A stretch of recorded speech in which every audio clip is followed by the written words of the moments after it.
甚至许多痴汉在灾区得手后，还得意洋洋地在社交媒体上炫耀受灾女性比较脆弱，容易得手，甚至还有不少不可描述电影公司闻讯后专门去灾区招揽 AV 女优，还声称这是为了解决当地就业问题。你自己说，你作为一个中国人，你能理解吗？这种无耻的态度，日本本国人都批评这帮人道德素质极差。而13年的时间过去了，日本人在面对灾难时的表现有进步吗？进步是不可能进步的，这辈子都不可能进步的。在能登大地震后，由于当地案发率急剧升高，石川县警方提醒居民现在要小心犯罪行为，常见的类型包括假装志愿者、灾区工作人员通过电话上门等手段骗取捐款，假装施工人员上门检查房屋受损情况，借机骗取高额维修费等。石川县警还呼吁居民看到可疑人物时积极举报。日本读卖新闻还报道称，一些人打砸了56台 ATM 机，共计盗窃6.84亿日元。还有人四处抢劫，许多灾民家中被洗劫一空，不少公共设施被打砸，有价值的财物被抢走之类的犯罪事件更是数不胜数。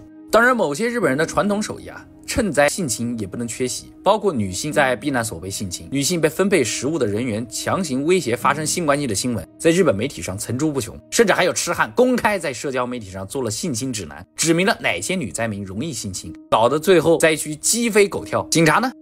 他们也很努力的做了艰苦的工作，比如发布告示，提醒女性别被性侵。除此之外，没有之外了，这就是日本警察做的最大努力了。而更令人气愤的是，明明日本灾区情况已经够糟了，某些中国的精神日本人把情况搞得更加不堪。那些躲在国内脑补吹嘘日本灾民素质高的媒体人就算了，某些在日本的干脆把矛头指向了中国人。他们公开造谣说有中国人盗匪团伙大批进入能登地区抢劫强奸，比如这位曾为安倍脑洞大开哭哭啼啼的某姓女士带头在网上大叫中国人迫害日本治安，还很有心计的加上了不少日本人发推。显然他故意装不知道，当年日本关东大地震正是这种谣言让日本人对在日华人展开了令人发指的大屠杀。由于这帮人上蹿下跳的德行过于败坏，最后连日本都看不下去了。日本朝日新闻及当地消防部门都出面澄清，这些都是谣言，有关部门从未说过灾区有中国盗窃团体。在他的谎言被戳穿后，此人马上发挥了他的精神母国的传统异能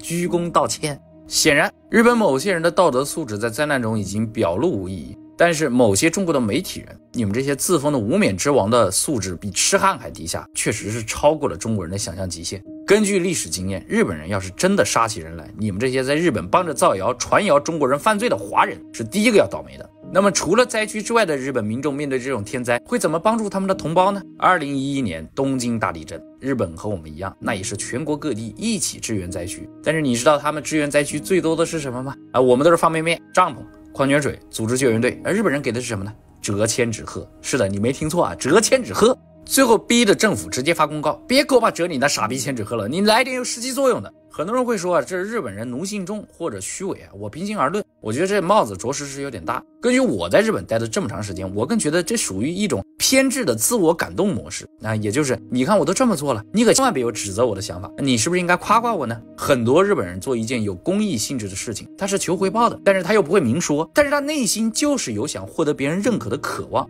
就跟你恋爱整天话不明说，就像你猜心思的对象一样，猜不中他还内心埋怨你不懂他。真的，你跟这样的人相处，你恨不得给他2个大耳刮子，看他还发不发癫。有话就说，你有屁就放，你累不累日本人就是严重的自我感动，我做了点啥，我就希望外界看得见，然后夸我，然后我再谦逊的表示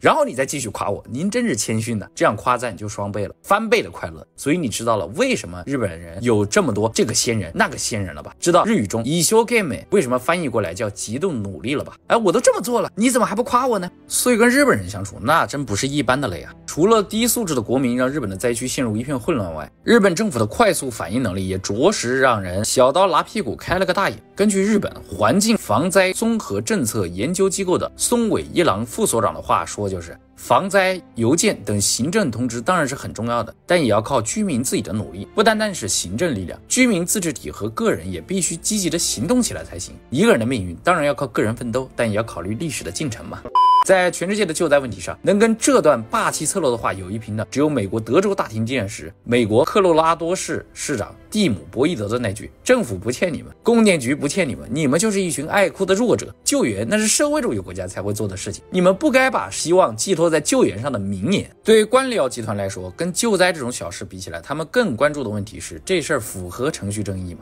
毕竟灾民只要考虑死还是活的简单小事，我们老爷考虑的就很多了。比如号称尽忠职守的日本自卫队，在311大地震时表现简直让人惊掉下巴，不但行动迟缓，而且贪生怕死。当时仙台机场跑道出现积水，自卫队的运输机不敢降落运送物资，还是美军飞机空降帮他们救援的。福岛核电站泄漏，日本自卫队死活不肯进入灾区，宣布自己的生命权不容侵犯。当听到海啸将来的消息，吓得前往救灾的自卫队全军崩溃，还发生了自卫队员闯进便利店犯法被警察逮捕，还在监狱里出现了对记者表示我犯了法，终于就不用去灾区救灾了的名场面。令人感慨的是，面对灾难，美国大兵还承担了本该由自卫队执行的救援任务，这帮美国兵真算好汉了。但参与救灾的美军有23人患癌，日本还拒绝赔偿。那这个时候你骨头挺硬吗？你和你爸爸挺像哈，不愧是父子。为此，100多名参加311东京日本大地震救灾工作的美军士兵向联邦法院提起诉讼，索赔10亿美元。当然，日本人的态度就跟慰安妇问题一样，玩命的拖，等拖到这些人都死了，就可以赖掉这笔钱了。